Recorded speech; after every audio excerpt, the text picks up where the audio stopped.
So I haven't made a video in a while. It's been almost 6 months since my last show. That means it's 6 months of my off season. And the reason I haven't is because one, I've been busy with life stuff, and when you're finishing a show, life gets extremely busy because you have to pick up all the pieces where you left off everywhere else. As you might have noted in my last video when I was talking about show prep, it takes a lot out of you. So you have to allocate a lot of time to that, and subsequently, when you get back to the world, you have to do everything else you normally do and some catch up, or put some extra emphasis or extra work in the other stuff. But it's simple because bulking is pretty straightforward, and it's not as time consuming as planning out the logistics of trying to get a diet together, like calorie restricted diet, where you're going to have to eat very well and come out, clean, with clean mass, and not too much. I guess the goal is not to lose too much mass while you're cutting down, so you really want to eat good foods. Although this will be a topic for another video. I have a friend who ate within his macros, and I don't know if you guys have ever heard that theory, but he did this for his show, and he ate whatever he wanted as long as he had so many grams of protein, so many grams of carbohydrates, and so many grams of sugar. Carbs. But he'd still eat sugar. I mean, he ate everything. He was having Pop-Tarts post-workout, pretty much 2-3 weeks out. I think he stopped at 3 weeks out with the Pop-Tarts. Anyways, very interesting to see guys go prep that way, because that's something I don't even think I'd have the willpower to do, because I wouldn't be able to count my calories if I was to eat whatever I wanted. So I think it takes that extra dedication to eat that way. Whether it's as effective or not, I don't think there's anything scientific that says otherwise. They're throwing all this research out about the protein timing and the nutrient timing being complete garbage. So everything we think we know, we have to rethink. And it's our job as, bodybuilders or people in the fitness industry, even if we're competitors, regardless, to critically think about this stuff and not just to throw out minutia at everyone just so they believe it. And like if I tell you you have to eat so many grams of protein, it has to be right after your workout, and then you have to spike your insulin with this shake. I mean, theoretically, we said theoretically this should help us in the past, and there's always a rationale behind it. Spiking the blood sugar, of course, will help nutrients get to your muscle quicker. So there are some reasons why we do these things. However, there's always some new research contradicting that. So it's very difficult, and I think at this stage in the game we still don't know where we're going. My philosophy is have a plan, stick to it, think critically, and you'll make your goal. Especially show prep. Show prep has to be stringent. It has to be a plan, and you have to go through the motions. Okay, enough about that. I want to talk about the videos. I've been watching a lot of YouTube videos because I want to make better videos. I found that the last videos I was making were, they ended up being like a showing of me in the mirror. It was I was watching them, and I was actually pretty upset with myself for the last bit of content I put out. That being said, I can fix it this year. Another reason I took some time off from making these videos, I was hoping that I could take a break from making ridiculous videos and transition into making much better videos for the viewers. So I kind of did my research. What are people watching online?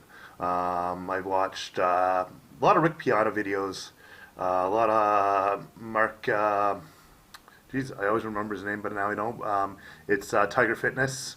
I forget his name, Mark something, it's Tiger Fitness. Bio something rather, I've watched a couple videos. Lee Colbert. Unfortunately, I watched some Cali Muscle. Nothing against the guy, just it's not my style. And to be honest with you, I question some of the things he says and some of his beliefs. Cali Muscle, and I've watched there's a slew of others that I've watched just throughout my my surfing. But what I have to say is there's a lot of debate online. predominantly with posters, people posting about who's natural, who's not natural. Even some of the even some of the YouTube personalities get into this debate. And to be honest with you guys, totally irrelevant. We all know the industry is full of lies. There are natural bodybuilders, there are enhanced bodybuilders, and we know this. And regardless if they're enhanced or natural, it's not our job to question them.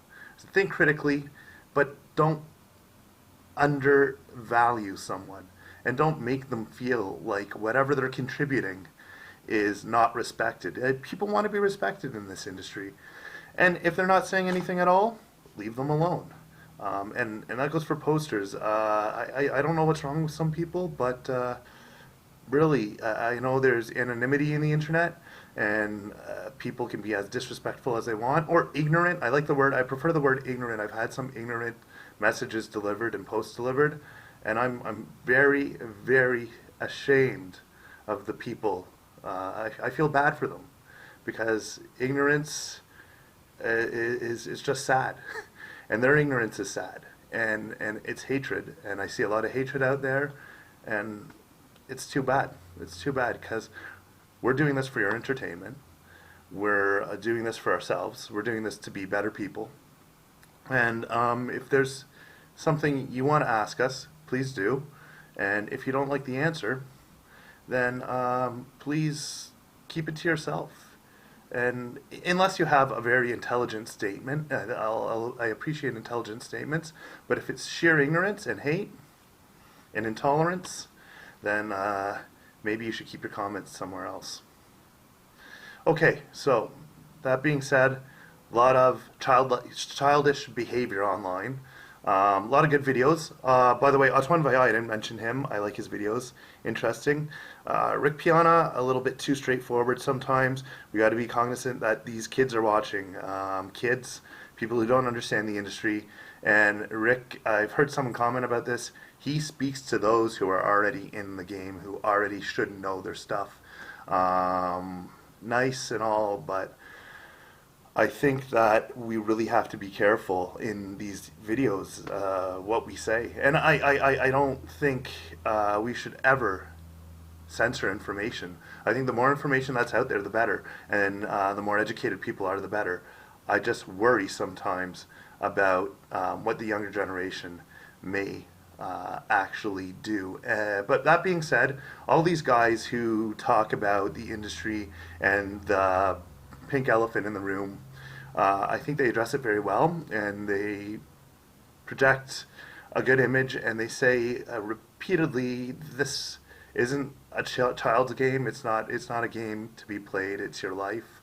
And bodybuilding does, at times, depending at what level you're at, if you're a IFBB pro and you're in the Olympia, you're probably enhanced, let's say.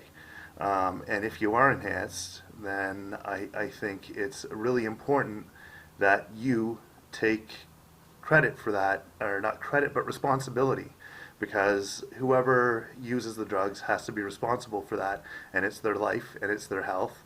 And regardless of what research says, I think everybody has to play a role in critical thinking. And to think critically, you really have to learn a lot. You can't just always jump into things. You have to think critically, and you have to learn. Okay, that being said, the videos are going to be a lot more informative, I'm hoping. And I know I said that at the beginning of the run. Going to be a little bit critique sometimes. I want to talk about the Olympia. Not the Olympia, that's way past. I wanted to talk about the Arnolds that I just watched, the Arnold Classic. The amateurs, good Canadian competitors. I had a lot of fun watching that. A couple Canadian competitors who I know of who placed really well, some first, so kudos to them. The top tier guys, the pro guys like Dennis Wolf placing first. I completely agree. His physique was sharp. His conditioning was sharp. Third, Cedric should have came third. He did come third. He was in great shape, probably the best shape we've ever seen him in. Some of the older guys still hanging in there. It's great to see the older guys hanging in there, like Tony Freeman. It's just nice to see that these guys are in their 40s, almost 50s, and they're still, representing with Right, so I was cut off there for the third time. I'm re-recording this. I was talking about the Arnolds. 212 I didn't mention. Flex Lewis, he took the 212.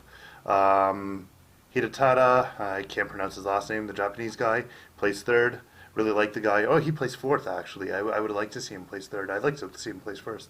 Anyways, enough about the Arnolds. I want to talk about Crazy Ripped, because these guys have given me the opportunity of a sponsorship, and which means they've been sending me some really fresh gear.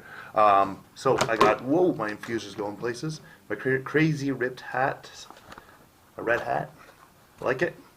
My Crazy Ripped infuser, shaker. And what I'm wearing right now, my Crazy Rip stringer. So you're going to see more of the Crazy Rip stuff coming out. 3 weeks our website's going to launch. At Crazy Ripped on Instagram. You can check it out on mybodybuilding.com, on my Facebook, on my Twitter at kind of a big deal P. By the way, bodybuilding.com, I was the amateur of the week. You can check out the article on bodybuilding.com, Paul Martin, amateur of the week. They kind of go into how I got started and where I'm going, what my future plans are. So Toronto Pro Show, Crazy Ripped. Check out their Instagram page at Crazy Ripped. They got some fresh stuff, and you know what? You guys are gonna like it. It's a quality product, and these guys are really gonna take off. All right, okay, I'm gonna cut it short because, like I said, this is the third take. Peace out, guys. Thank you. All right, guys, I just quickly wanted to give you a sneak peek of what 255 look like 5 months into bulk.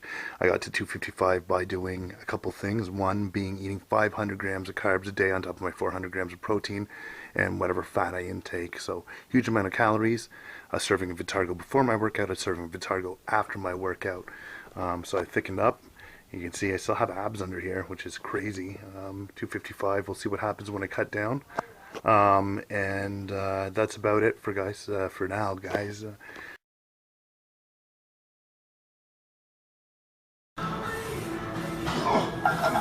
Good.